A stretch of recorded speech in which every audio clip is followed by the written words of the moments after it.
Hello, everyone, and welcome to the fantastic CLUBMAP webinar, How to Make More Revenue. Thanks for joining us. This is another fundamental topic. The more money you can get into your club, the stronger your club will be and the easier it will be to run.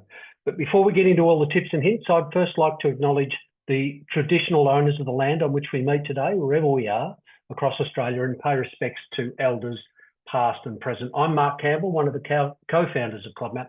And sitting alongside me, virtually at least, is CLUBMAP's COO, John Knudsen, who, along with keeping CLUBMAP's wheels turning, is also a lifelong club person with experience in community sport with the fantastic Heathmont Jets and at the highest level with Hawthorn in the AFL. Go Hawks.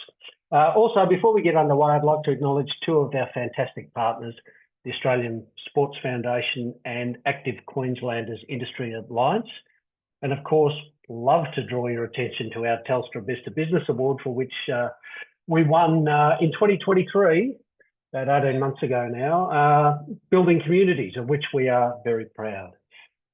Please make sure to let us know who you are and what club you're in or from in our chat, which is also the place where you can pop any questions that might come up during the webinar. And just a reminder to put yourself on mute for the duration. Just about CLUBMAP, well, we're heading into our 10th year now, and over that time we've been able to form a pretty unique view of the sporting landscape at all levels, but especially when it comes to the community club environment right across the country.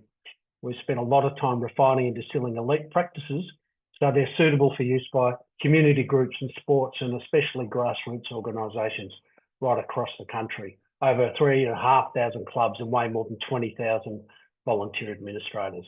So that's the housekeeping in the background. Hi everyone, thanks for checking out the webinar recording. Before we dive into it, just while you're watching, if you think that your club could use some help with your sponsorships, other revenue streams, more volunteers, planning, even a bespoke committee structure like what we discussed in webinar 1 a couple of weeks ago, we'd love to help. Our workshops can have a huge impact on your club and the broader community. We know it's tough for clubs with funds at the moment, and we want to make it as easy as possible for clubs to work with us.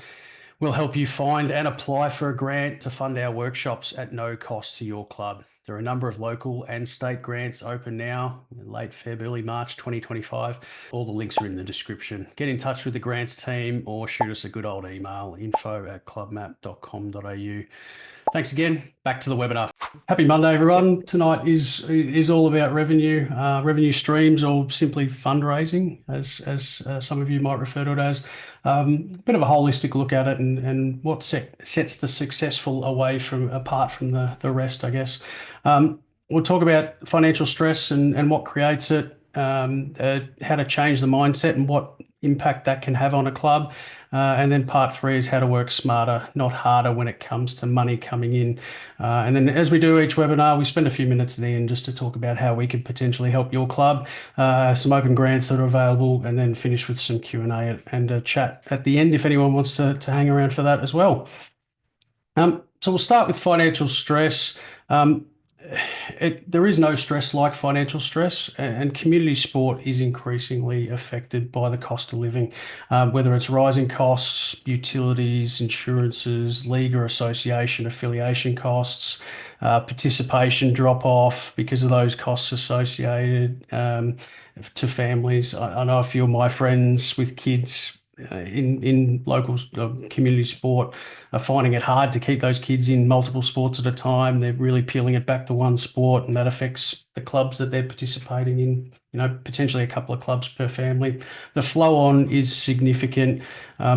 And what we want to hope to do tonight is shift the thinking, shift the mindset, and like we do with a lot of the topics that we talk about, it run a bit more of a business lens across your club. Doesn't matter if you're a small little club or all the way up to some of the semi-professional clubs that we've worked with in the past.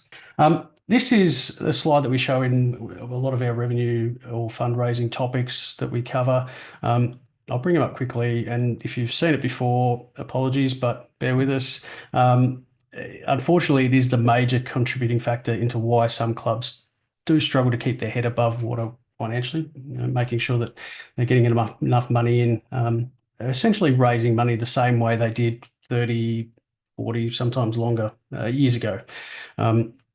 You have some canteen, bar, barbecue, food and beverage aspect. You'll have your registrations, your participant fees, whatever you refer to them as, uh, player memberships. Most clubs will have 0 to 20 sponsors, the majority closer to 0 than 20. You might have some fixed signage around your oval or your field or your courts or something like that, your facility.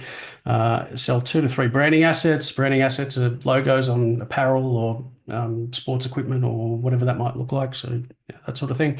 Um, Run 3 to 6 small fundraisers throughout the year and have 0 to 30 supporter or social memberships, and then apply for 0 to 3 small grants throughout the year. That's essentially the same way clubs were raising money 30, 40 years ago, as I said before. And I'm just going to bring up a poll now because, again, it's really good to get an understanding of where things are at from everyone in the webinar. We do one of these each webinar. So just a few quick questions. It shouldn't take long to answer it all. Does the revenue model that we just showed there represent how your club generates revenue? If you've been attending a few of our webinars, hopefully you're shifting towards some other income streams, which would be good. How much revenue would your club like to add per year, an extra revenue? And then how many online fundraisers or revenue streams does your club have currently? So if you could just spend 30 seconds or so answering that one, that would be fantastic. Yeah, and then we'll keep ticking through while you're populating that. Again, something else that we preach a little bit in all of our fundraising or revenue topics is traditional fundraising is hard work. The problem with that old-fashioned revenue model is it tends to be very labor intensive. A lot of work for not much return. Often those fundraisers do go back to the same well, whether it's the same people to sell raffle tickets, chockies, be on the barbecue all day, or you're going back to your same members to the handout or the hat out to raise a little bit of money. We'll have a little bit more on this a little bit later. And often it is left to the executive committee, president, secretary, treasurer to run these fundraisers, unfortunately. That is, it is a red flag, and one of the other red flags that we come across is Reginitis.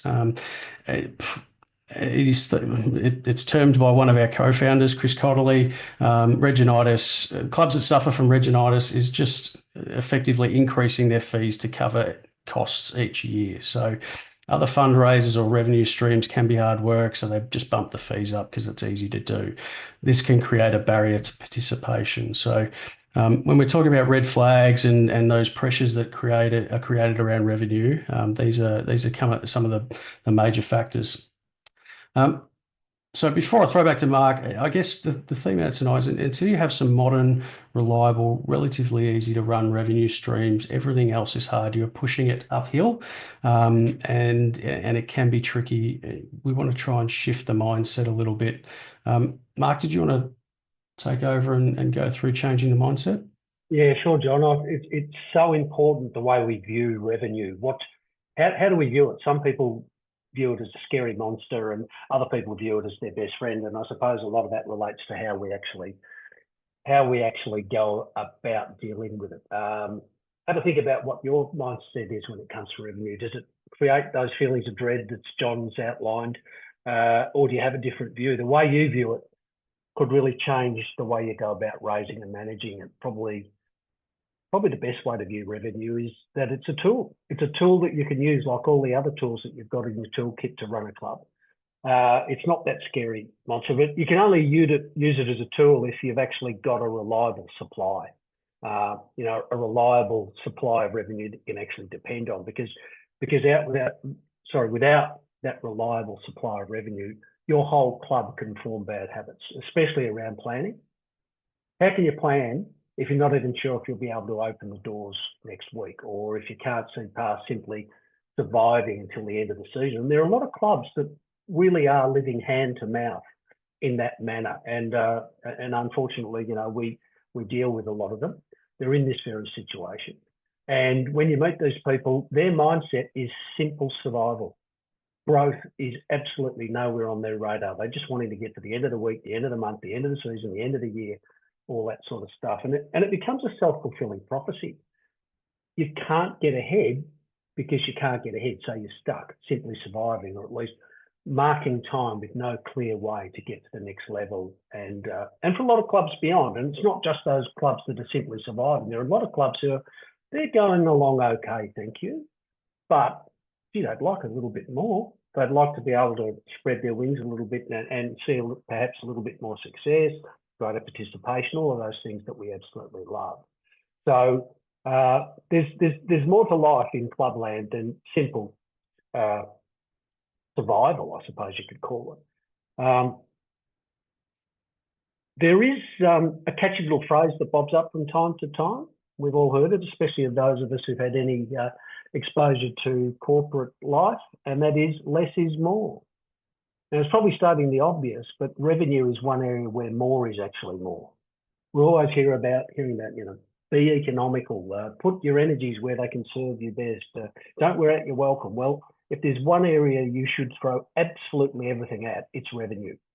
And John's going to outline some steps you can take to actually change your mindset on revenue and give you those thought patterns that will actually set you up to make more of it, to make more revenue.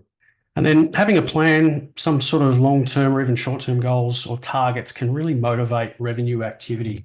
If you are setting up a new fundraiser or another revenue stream, it'll be a shift in the thinking around the community, something new to your members and their connections. Make sure you align it to a program or a project. So are you fundraising for an upgrade to your facility? Are you fundraising for a new junior program? Whatever it might be, you want to bring people along for the ride, and that can really motivate and activate that revenue activity and that want to give and be a part of it as well. And then part 3, we just wanted to share a few tips on how to start working smarter, not harder, and a few online revenue options. I saw your comment in the chat, and happy to have a chat at the end about which online revenue option you tried and why it didn't work, and hopefully we can give you a few tips potentially on how to go about it a little bit differently. I mentioned it briefly before. Your sausage sizzles, your chocky drives, trivia nights, all those sort of things, they are great community exercises, but unfortunately it's a lot of work for not a lot of money back. For some clubs, raising $1,000 is significant, and that's great. But there are a lot easier ways of raising $1,000, and that's why we suggested to, if you are one of those clubs that tick the box that the revenue model reflected how your club raises money, adding a couple of new revenue streams and shifting some of your fundraising online is a great way to go about changing the mindset of your revenue streams. Do a couple of them really well, and then, as we mentioned a couple of weeks ago or a few weeks ago in the sponsorship webinar, have an increased focus on membership and sponsorship. Focus on doing a couple of them really well. Thanks for watching our webinar recording. The full cut is in the resources hub right now, along with a heap of other educational videos, tips, info pages, examples, templates on how to set up and run a successful sponsorship program at your club. There's also videos, info and templates on a range of other topics, from volunteers to committee structure, finances, governance, and some new online fundraisers and revenue streams that you can implement. It's available for everyone at your club, or just $49 for 12 months for one account. Check out hub.clubmap.com.au for more information or to buy online. And as always, we'd love to have a chat about your club and how we can help out. Use the QR code, or all the links are in the description as well. Tuning in live if you can is always better. Means you can hang around for some Q&A and have a chat about the topic with us at the end. clubmap.com.au to save your spot. We'll see you then.